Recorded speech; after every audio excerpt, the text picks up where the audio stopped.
To configure automatic push notifications, open the Account Administrator module. Within the account, navigate to the Notifications tab. Here, you'll find 3 notification types: email, SMS, and push. In this section, we'll focus on the third option, push notifications. Click Add. The system will prompt you to specify which events you want to be notified about. You have 2 choices: select specific events individually, or choose to be notified about all alert events. This means any event that triggers an alert in web monitoring. Those requiring operator attention can be selected for notification. For example, this could include panic alerts, fire alarms, medical assistance requests, or even events associated with the alarm panel of this account, like intrusion alarms, tampering, low battery, and more.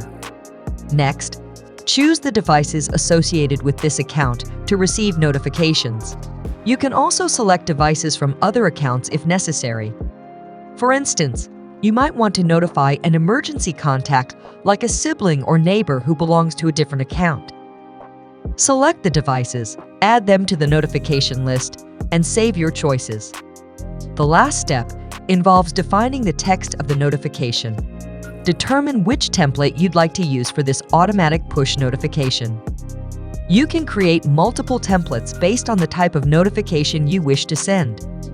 For instance, a standard template with various variables.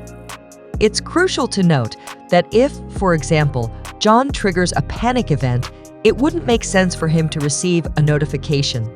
Therefore, only 2 notifications will be generated, one for Emily and one for Will. In this scenario, the device generating the signals won't receive them for security reasons.